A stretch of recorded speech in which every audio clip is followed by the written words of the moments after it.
Take লাভাররা একটা বছর অপেক্ষা করেন স্যামসাং এর এস সিরিজের জন্য। তাদের লেটেস্ট সিরিজে কি নতুন থাকছে।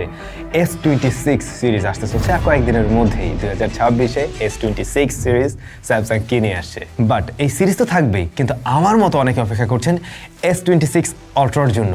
আলট্রা আসলে কিনে আসছে, আলট্রায় কি আলট্রা লেভেলে কিছু থাকছে, নাকি ওই অ্যাপলের মতো আমরা সেম জিনিসই নতুন করে ঘষে মেজে আনতে দেখবো।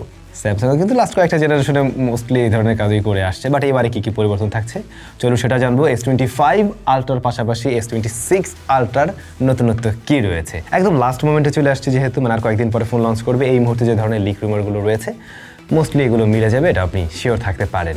আর হ্যাঁ, ভিডিও শুরুতে আমরা কথা বলছি S26 আলট্রা নিয়ে, বাট বাকি যে ডিভাইসগুলো থাকবে এই সিরিজে S26-এ সেই ফোনগুলোর ডিটেল আমরা ভিডিওর শেষ পার্টে জেনে নেব।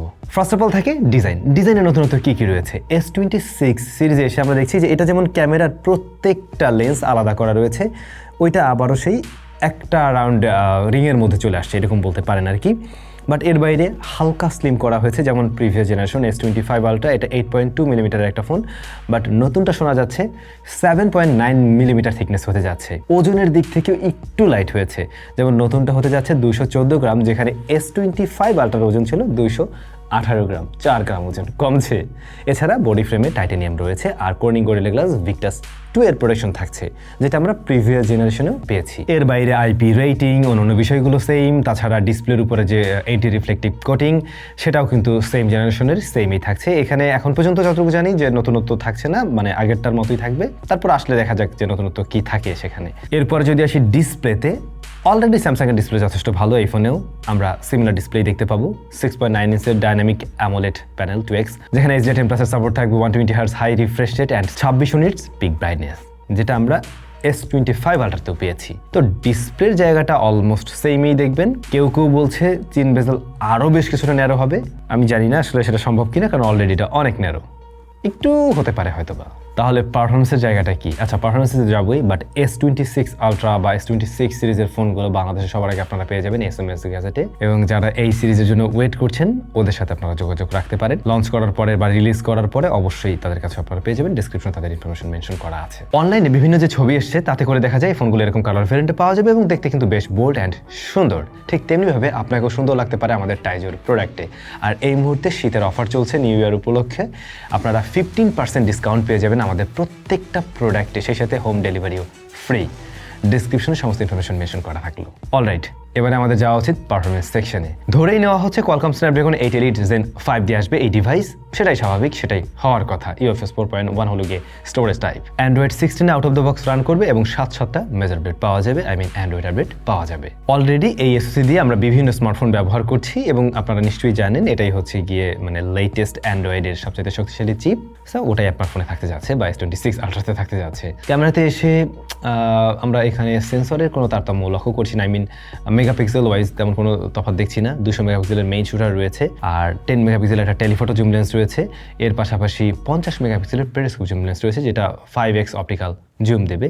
কোনো একটা লিখে দেখলাম 10x পর্যন্ত অপটিক্যাল জুম দেবে, বাট এটা আমার মনে হচ্ছে না। আর 50 মেগাপিক্সেলের আলট্রা ওয়াইড শুটার থাকবে। ফ্রন্ট ফেসিং ক্যামেরা 12 মেগাপিক্সেলের। অনেকে ভাবছিলেন যে সেন্টার স্টেজ দিয়ে আসবে কিনা ফ্রন্ট ফেসিং ক্যামেরাটা অ্যাপলের মতো। না, সেরকম কিছু স্যামসাং এখনই নিয়ে আসছে না আর কি। আগেও আমরা দেখেছি 4K 120 FPS এ ভিডিও রেকর্ড করার সুবিধা রয়েছে, এবারেও আপনারা সেটা অবশ্যই পেয়ে যাচ্ছেন। সেই সাথে 8K 30 FPS ও ভিডিও রেকর্ড করতে পারবেন। লেন্সের কোটিংয়ে নতুনত্ব থাকবে, মানে ক্যামেরার এখানে মেগাপিক্সেল ওয়াইজ চেঞ্জ হোক না হোক, লেন্সের যে কোটিংটা উপরের এই কোটিংটাতে নতুনত্ব থাকতে যাচ্ছে, যার ফলে নাকি আরও বেশি ক্লিয়ার, আরও বেশি বেটার আউটপুট পাওয়া সম্ভব হবে এবারের এই ডিভাইসে। সেই সাথে যেহেতু নতুন SoC ISP সব কিছু মিলে প্রসেসিং আলাদা হওয়ার কারণে ছবির কোয়ালিটি ডেফিনেটলি বেটার হওয়ার কথা, বেটার হবে এটাই আশা করা যায়। Stereo speaker, ultrasonic fingerprint scanner, battery 5000 mAh। না, স্যামসাং এবারেও সিলিকন কার্বনের দিকে যায়নি, যেটা অনেকে আশা করছিলেন। বাট সেই 5000 mAh দিয়ে যে জিনিসটা ডেফিনেটলি একটু কমই মনে হয়, এটা এখনকার দিনে দাঁড়িয়ে মানে অন্য ব্র্যান্ডগুলোর সাথে যদি কম্পিটিশনে দাঁড়াতে যায় তাহলে অবশ্যই পিছিয়ে পড়ে। তবে হ্যাঁ, চার্জার নাকি বড় হতে চলছে, বিভিন্ন লিক রুমার তো বেশ জোরালোভাবে সেটাই বলছে। 60 ওয়াটের হচ্ছে গিয়ে ওয়ার্ড চার্জিং সিস্টেম দিয়ে আসবে। সিস্টেম দিয়ে না, মানে সাপোর্ট থাকবে, আপনি বক্সে তো চার্জার পাচ্ছেন না। বাট ওয়্যারলেস চার্জিং সিস্টেমও সাপোর্ট নেবে 25 ওয়াট এমনটা শোনা যায়, আর সেই সাথে ওদের ম্যাক্সিভ চার্জিং সিস্টেম বা পাওয়ার ব্যাংক সিস্টেমও আসতে চলছে। তবে ইন্টারেস্টিং ব্যাপার হলো এর যে ডিসপ্লেটাতে একটা নতুন ফিচার অ্যাড হতে যাচ্ছে, আর তা হচ্ছে প্রাইভেসি ডিসপ্লে। এই যে আমার ফোনটার ডিসপ্লেতে দেখুন একটা প্রাইভেসি প্রোটেক্টর লাগানো আছে, যদি আমি সাইড থেকে ধরি তাহলে কিন্তু এই যে ব্ল্যাক হয়ে গেছে, আবার এভাবে ধরলে দেখা যাচ্ছে, রাইট? তো এটাতে আমরা আলাদা করে একটা গ্লাস প্রোটেক্টর ব্যবহার করছি, কিন্তু ওরা এরকম একটা ফিচারে নিয়ে আসতে চলছে। One UI 8.5 নাকি এই ফিচারটি থাকবে, মোটামুটি কনফার্মেশনই পাওয়া যাচ্ছে বলা যায়। আপনি নির্দিষ্ট অ্যাপের ক্ষেত্রেও এটা চাইলে ব্যবহার করতে পারবেন, যেহেতু এটা সফটওয়্যার বেসড। আপনি চাইলে আলাদা আলাদা অ্যাপের ক্ষেত্রে ব্যবহার করতে পারবেন, বিভিন্ন অ্যাপের ক্ষেত্রে এটা আপনার প্রয়োজন নাও হতে পারে, সেক্ষেত্রে নর্মালি ব্যবহার করবেন। বাট ওই অ্যাপগুলোতে গেলে পরে অটোমেটিক আপনার লাইক সেটা ব্যাঙ্কিং অ্যাপের ক্ষেত্রে আপনি ব্যবহার করতে পারেন, যে আপনি চাচ্ছেন না পাশ থেকে কেউ দেখে ফেলুক, তখন এগুলো কাজে লাগবে নিশ্চয়ই। এই ফিচারটা নিয়ে আসলে ভাই সিরিয়াসলি জোস, তখন আর আমাদের এরকম ব্যবহার করা লাগবে না, আমরা ডিরেক্টলি ফোনেই এটা ব্যবহার করতে পারবো।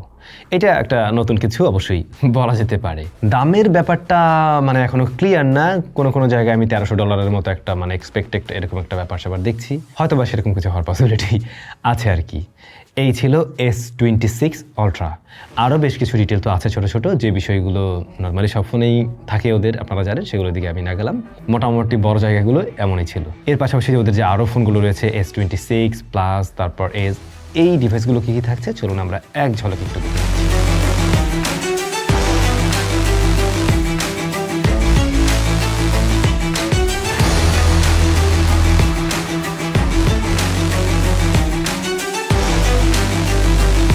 তো ভাই ব্রাদার, যারা কিনা S26 সিরিজ বা S26 Ultra সম্বন্ধে জানতে চাচ্ছিলেন, আশা করছি এই ভিডিওতে মোটামুটি ক্লিয়ার। তারপরেও নতুন আসলে কি থাকবে বা কি নিয়ে আসবে এটা নিয়ে তো আপনারা বিস্তারিত রিভিউ পাবেনই যখন ফোন আসবে। সব ভালো থাকুন, দেখা হচ্ছে SamZone নতুন কোনো ভিডিওতে।